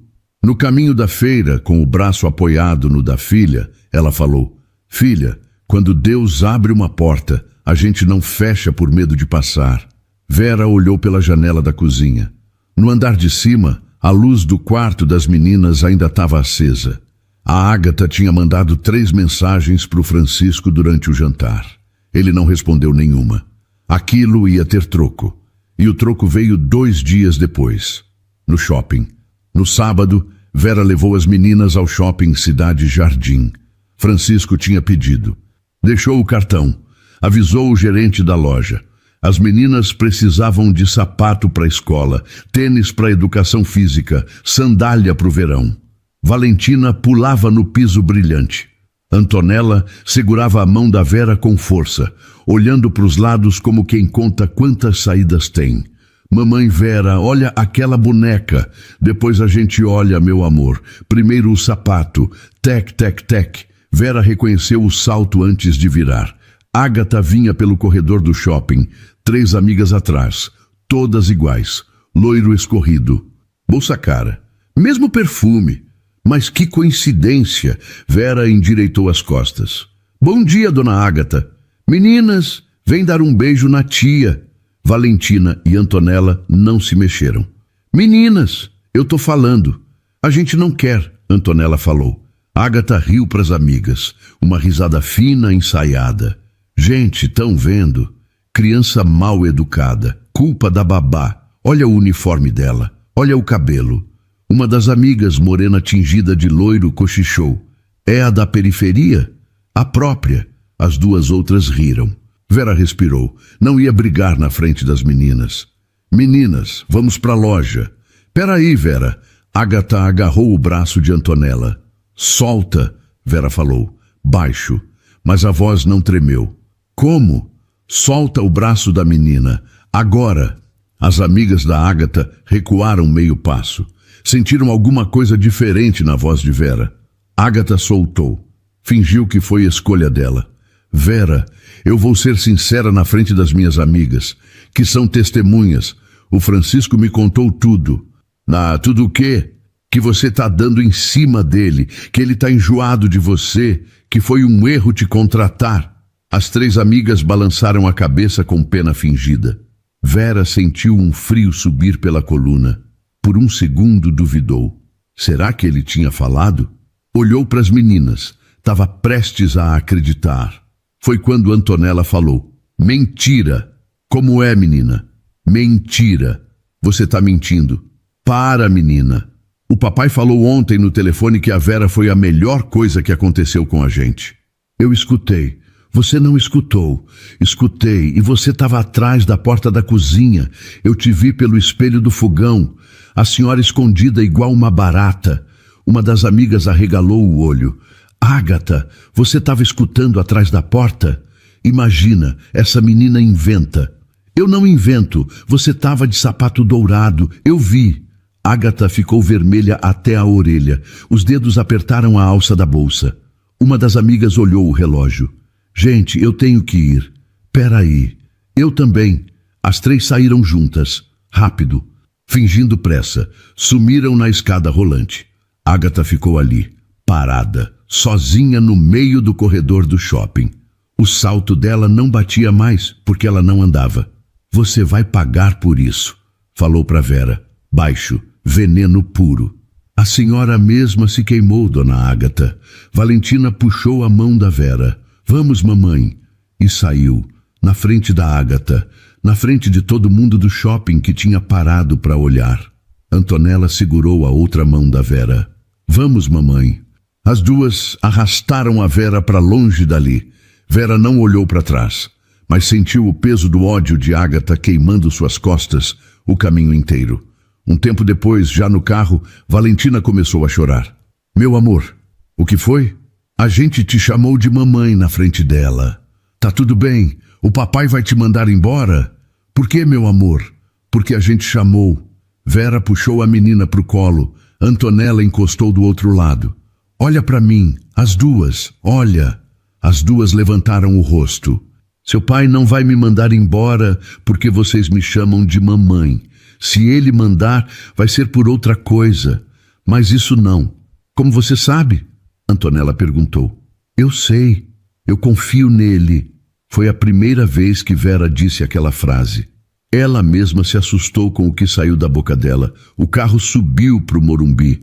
O portão abriu. Vera desceu com as meninas, uma de cada lado, o peito apertando, pronta para enfrentar o que viesse. Só não esperava o que viu na sala. 3 malas gigantes, da marca que custa como um carro zero, empilhadas no meio do tapete persa. Agatha sentada no sofá, de pernas cruzadas, mexendo no celular, como se nada tivesse acontecido no shopping, e Francisco de pé na janela de costas para a porta. Dona Elsa apareceu no corredor com um pano de prato na mão. Fez um sinal para Vera. Vera a abaixou na altura das meninas. Elsa vai fazer suco com vocês. Não, mamãe Vera, a gente não quer. Vão, 5 minutos. Valentina resistiu. Antonella puxou a irmã pelo braço e seguiu a Elsa para a cozinha. Antes de sumir no corredor, olhou para Vera e fez um sinal de positivo com o dedinho. Vera entrou na sala. Parou ao lado das malas. Francisco, Agatha falou sem tirar os olhos do celular. Chegou a sua funcionária. Francisco virou. Agatha, essas malas são suas? São. E eu vou embora, meu amor. A menos que você faça a coisa certa agora. Que coisa? Manda essa mulher embora. Na minha frente. Agora. E a gente casa em dezembro, como combinado. O relógio da sala bateu 3 vezes. Ninguém falou nada por alguns instantes que pareceram horas. Francisco olhou para Vera. Vera olhou para ele, sem pedir nada, sem fugir também. Agatha. Oi, meu amor. A Vera fica. Agatha riu. Uma risada curta, desacreditada. Como? A Vera fica. Você é que vai. Ela largou o celular em cima do sofá. Francisco, por causa de uma empregada? Não é por causa dela. É por causa das minhas filhas. Suas filhas estão sendo manipuladas. Minhas filhas estão felizes. Minhas filhas dormem sem acordar no meio da noite gritando. Minhas filhas cantaram no café da manhã ontem. Cantaram, Agatha, música da novela. Uma coisa que eu nunca tinha ouvido nessa casa. Francisco, e tem mais. A Antonella mostrou o braço, com marca do seu dedo. Eu vi. Eu fiquei 2 dias fingindo que não tinha certeza. Mas eu tenho. Agatha levantou do sofá devagar. O queixo tremeu um instante antes de endurecer. Francisco, eu já te expliquei. Criança inventa. A minha filha não inventou nada. Você vai acreditar numa menina de 5 anos contra a sua noiva. 1000 vezes. Agatha ficou branca. Mudou de rosto em 2 segundos. De dominadora para vítima. As lágrimas brotaram redondas, sem borrar. Meu amor, eu tô confusa. Você tá confuso. Essa mulher tá mexendo com a sua cabeça. Agatha, pensa no nosso futuro. Na mansão na Toscana. Nos nossos planos. Eu não te amo. Ela parou. O choro travou no meio do caminho. Como? Eu nunca te amei. Eu achei que a gente ia se dar bem porque tinha a mesma agenda, a mesma empresa de eventos, o mesmo círculo. Eu achei que depois da Juliana eu não ia sentir isso de novo. Mas sinto. Sinto aqui dentro de casa todo dia. Só não é por você. Vera abaixou o rosto, as mãos agarradas no avental. Ágata olhou para ela. É por ela? Por essa? Isso não é da sua conta. Eu vou destruir você, Francisco. Faz o que quiser, a imprensa, a justiça, o que quiser. Eu não tenho nada a esconder. Ágata pegou a bolsa do sofá, o celular. Passou por Vera bem perto. Parou. Você é mais burra do que parece, menina. Homem rico não fica com alguém como você. Quando ele enjoar de você, vai te chutar na rua igual cachorro. Vera levantou o queixo. Pode ser que ele me chute mesmo, dona Ágata, mas a senhora não tem nada a ver com isso. Ágata bufou. O salto tec-tec-tec foi em direção à porta. Seu Osvaldo, que já tinha entendido o filme, carregou as 3 malas em silêncio. A porta bateu. O portão fechou. A casa ficou quieta. Francisco olhou para Vera. Vera ficou parada, as mãos ainda amassando o avental. Seu Francisco, o senhor não precisava ter feito isso por mim. Não me chama de senhor, por favor. Francisco, eu não fiz por você. Fiz pelas minhas filhas. Ela abaixou a cabeça. Mas fiz por mim também. Ela levantou. Ele deu um passo. Parou. Vera, eu não sei namorar. Eu não sei chegar. Eu não sei fazer nada disso desde os 25. Eu só sei que eu não aguentava mais ver aquela mulher no meu sofá. E que eu durmo mais tranquilo desde que você chegou aqui em casa. Vera abriu a boca. Nenhum som saiu. 2 cabecinhas loiras apareceram no batente do corredor. A Elsa deixou a gente sair, Valentina falou. A mentirosa já foi? Antonella perguntou. Foi, Francisco respondeu. Foi para sempre. As 2 correram. Abraçaram o pai. Abraçaram a Vera. Os 4 ficaram no meio da sala. A Valentina puxou a mão do pai e pôs em cima da mão da Vera. Pronto, ela falou. Agora tá certo. Antonella, séria, olhou para Vera. Mamãe, tá certo? Vera olhou para o Francisco. Francisco olhou para ela. Os 2 não falaram, mas os dedos dele se enlaçaram nos dela. Tá certo, filha. Dona Elsa espiou do corredor. O pano de prato subiu até o canto do olho. Os dias depois que Ágata se foi foram estranhos. Bons, mas estranhos. Era como se a casa toda tivesse soltado uma respiração presa há anos. Dona Elsa cantarolava na cozinha samba de raiz. Seu Osvaldo contava piada no caminho da escola. Seu Benedito trouxe muda de manjericão e plantou no canteiro da entrada. O cheiro tomou a casa. Francisco mudou. Passou a chegar às 5 da tarde. 5 em ponto. Cancelou reunião para chegar nesse horário. As meninas corriam para a porta quando escutavam o carro. Ele abaixava, pegava uma em cada braço, beijava a testa de cada uma. Mas com Vera, ele travava. Ficava parado na porta da cozinha, começava uma frase, desistia, deixava a mão encostar na dela sem querer e puxava rápido, como se tivesse esbarrado em ferro quente. Vera também travava, tinha medo de muita coisa, medo dele. Medo dela mesma, medo do que as pessoas iam falar. Numa quinta, ela estava pendurando a roupa das meninas no varal do fundo do quintal. Francisco apareceu, sem gravata, manga da camisa enrolada. Posso ajudar? Vera olhou, segurou o riso. O senhor pendurar roupa? Por que não? Francisco, o senhor é bilionário. E daí? Bilionário não tem braço? Ela riu. Ele riu também. Pegou uma camiseta rosa de Valentina, pendurou com a barra para cima. Tá errado. Errado como? A barra para baixo, senão o prendedor marca o tecido. Ah, ele refez. A mão dele encostou na dela. Os 2 pararam. Vera sentiu o rosto queimar. Desviou. Francisco. Oi, a gente precisa conversar. Eu sei. Eu não posso ficar nessa casa sem saber o que a gente é. Eu não durmo direito. Eu também não. O sol descia atrás do muro alto. Francisco sentou no banco de pedra do jardim. Bateu com a mão no espaço do lado. Vera sentou. Deixou um palmo de distância. Vera, eu queria te contar uma coisa sobre a mãe das meninas. Vera prendeu a respiração. O nome dela era Juliana. A gente se casou aos 25. Ela era dentista. Atendia pessoas que não tinham condições de pagar tratamento dentário de graça uma vez por semana. Você ia gostar dela. Vera sorriu de lado. A gente tentou o filho 3 anos. Não vinha. Quando veio, veio dobrado. O médico disse que era de risco. Ela fez repouso 6 meses. Tudo parecia bem. No dia do parto deu complicação. Eles tentaram. Não conseguiram salvar. Ela foi no mesmo dia em que as meninas chegaram. Vera estendeu a mão devagar. Pôs em cima da mão dele. Eu fiquei 1 ano sem olhar para as meninas direito. Eu sei que é feio. Eu sei que é horrível. Mas todo dia que eu olhava para as duas, eu via a Juliana morrendo. Aí eu contratei babá, escola, tudo que dava para contratar. Achei que estava sendo pai. Ele virou o rosto. Os olhos estavam vermelhos.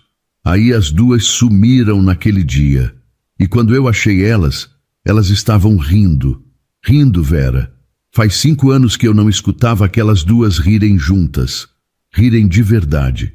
Francisco, você entrou por aquela porta e, sem perceber, devolveu a vida para esta casa. Devolveu minhas filhas para mim e, de um jeito que eu nem sei explicar, acabou me trazendo de volta também. Eu sei que é pedir demais, mas não quero que você fique aqui apenas como a babá delas.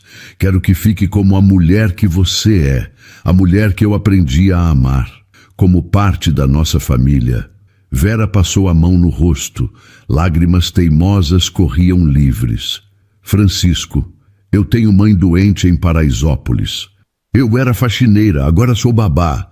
Os seus amigos vão rir de você. Que riam. As mães da escola das meninas vão cochichar nas costas da gente. Que cochichem. Eu não sei comer com 3 garfos. Eu te ensino. Aliás, só precisa de um garfo. Os outros 2 são frescura, ela riu. Uma risada gostosa, alta. Eu tenho medo, Francisco. Eu também, Vera, mas eu vou ter medo do seu lado. Não longe. Ele virou o rosto. Os olhos dos 2 se encontraram. Francisco se aproximou devagar. Encostou a testa na dela. Ficou assim um tempo. O beijo veio devagar, pequeno, quase pedindo licença. Atrás do varal, 2 cabecinhas loiras espiavam escondidas. Dona Elza segurava o riso com o pano de prato. Tão se beijando? Valentina cochichou. Shhh! Ela vai ser a nossa mãe para sempre? Eu acho que sim, Antonella falou. Acha não. Tem que ter certeza. Antonella ficou séria. Daquele jeito dela. Então tá, tenho certeza. Dona Elza puxou as 2 pela mão. Vem, meninas. Vamos deixar os adultos. Elza. Oi, Vavá. A gente pode chamar ela de mãe agora de verdade? Ah, minha filha. Isso vocês já chamam. Faz tempo. As 2 sorriram. Voltaram para a cozinha dando pulinho. No jardim, Francisco apertou a mão da Vera. Vera. Oi. Fica comigo. De verdade. Ela ficou um tempo observando o prendedor de roupa que agora servia de aliança, sentindo a diferença entre a pele dele e a sua, marcada por anos de lida, enquanto o sol ia descendo devagar atrás do muro da mansão. Eu fico. Passaram 8 meses. A mansão não era a mesma. Quem entrasse agora pela primeira vez não ia acreditar que aquela casa já tinha sido silenciosa. Brinquedo no tapete da sala. Desenho colado na porta da geladeira, preso com ímã em formato de abóbora que a dona Aparecida mandou. Massinha seca, grudada no canto do balcão da cozinha, que a dona Elza tentava tirar com a faca, reclamando baixinho. Cheiro de bolo saindo do forno 3 vezes por semana, porque a Elza começou a ensinar as meninas a medir farinha na xícara. Tinha roupa no varal do quintal. Tinha cachorro. Sim, cachorro. Um vira-lata caramelo que a Vera achou caído na Faria Lima e trouxe escondido num saco de supermercado.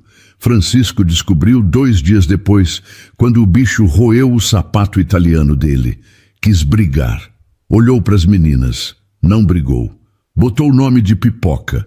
O cachorro virou o rei da casa. A mãe de Vera, Dona Aparecida, estava melhor. Francisco pagou médico particular, remédio importado, especialista. Dona Aparecida baixou a diabetes. Voltou a andar sem bengala. Agora vinha passar os domingos na mansão. Chegava com marmita de feijão porque dizia que o feijão da Elza era gostoso, mas o dela era melhor. E Elza fingia que brigava. As duas viraram amigas de novela da tarde. Numa tarde de sábado, no jardim da mansão, tinha festa, aniversário das gêmeas. 6 anos. Não era festa glamurosa, era uma festa simples. Só a família, Dona Aparecida, Dona Elza, seu Osvaldo, seu Benedito, o Rodrigo, irmão do Francisco, que tinha voltado a frequentar a casa depois de 8 anos sumido. E 7 coleguinhas da escola. Bolo, brigadeiro, cachorro-quente e pipoca, claro. Pipoca virou tradição. Todo aniversário, todo domingo, todo fim de semana. Valentina apareceu correndo de vestido amarelo. Antonella veio atrás, com o vestido igual, mas com um bolso do lado. Antonella gostava de ter bolso para guardar coisa. Mamãe! Mamãe! O Pipoca comeu o brigadeiro! Vera largou a cesta de pão. Pipoca! O cachorro saiu disparado com brigadeiro na cara, o rabo balançando de felicidade. Todo mundo riu. Francisco estava sentado numa cadeira de madeira embaixo da figueira do jardim. Olhou para a cena. O peito dele apertou daquele jeito bom que ele aprendeu a reconhecer. Vera chegou perto. Sentou na grama do lado dele. Ofegante. Esse bicho vai me matar. Não vai. Ele te ama. Ele ama brigadeiro. Francisco pegou a mão dela, que já não era tão calejada porque fazia 6 meses que ela tinha parado de esfregar chão. Ele segurou.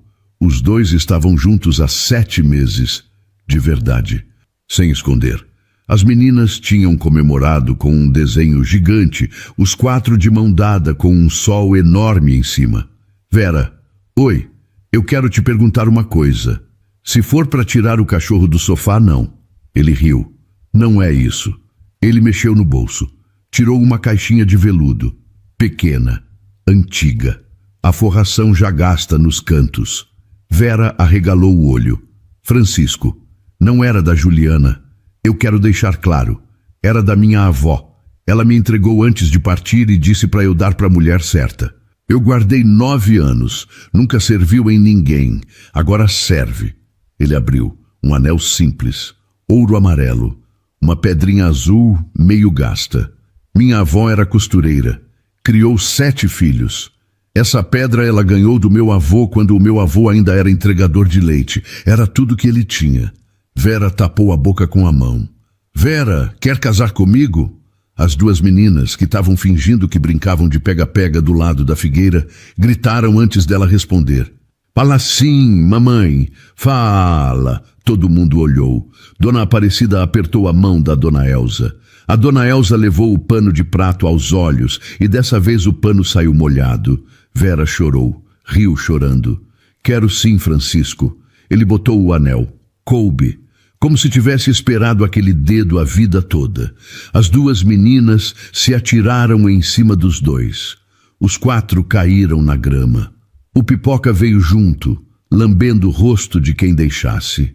Antonella deixou. Valentina reclamou, mas deixou também. Dona Aparecida cutucou a Dona Elza. Olha, Elza, minha menina virou princesa. Princesa nada, Aparecida. Virou mãe. As 2 senhoras se abraçaram embaixo da figueira. Não soltaram por um tempão. Francisco pegou o rosto de Vera, encostou a testa na dela. Obrigado por ter esbarrado nas minhas filhas naquele dia. Obrigada por ter me deixado ficar.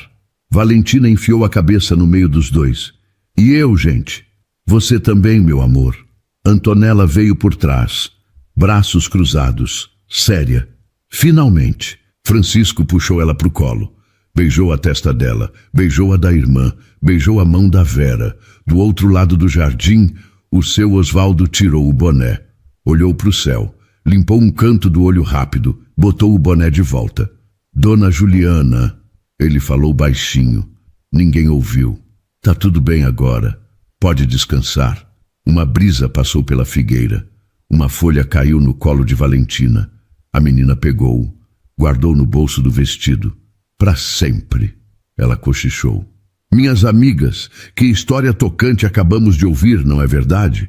Sabe, eu fico pensando no Francisco, um homem que tinha tudo o que o dinheiro podia comprar, mas vivia num deserto de silêncio. Ele achava que dar conforto era o mesmo que ser pai, mas a pequena Valentina e a Antonella nos mostraram que criança não quer mansão, criança quer chão para brincar e um colo que cure o medo. E a nossa Vera Lúcia, que lição de coragem! Ela atravessou a rua com nada nas mãos, além de um coração disposto a acolher. Ela não tinha o diploma de babá, mas tinha o amor de quem sabe que família é quem escolhe ficar quando todo mundo vai embora. Ela trocou o uniforme de limpeza por um avental cheio de farinha, e foi ali, entre biscoitos e histórias de dormir, que ela construiu um lar de verdade. Muitas vezes a gente se sente como a Vera, cansada, com as costas doendo do trabalho do dia a dia, achando que não tem muito para oferecer. Mas essa história nos lembra que o nosso cuidado, aquele café que fazemos com carinho, o abraço que damos num neto ou o apoio que damos a uma amiga, é o que salva o mundo de ser um lugar frio como a Faria Lima. Que hoje você se sinta valorizada por cada biscoito de coração que você preparou na sua vida. Porque no final, o que fica não é a marca do sapato que usamos, mas a marca de amor que deixamos no coração de quem nos chama de mãe, de avó, de amiga. Um beijo carinhoso e fiquem com Deus. E então, o que achou da história? Deixe sua opinião nos comentários. Adoramos saber o que você pensa. Não se esqueça de deixar seu curtir no vídeo para nos apoiar e de se inscrever no canal. Até a próxima!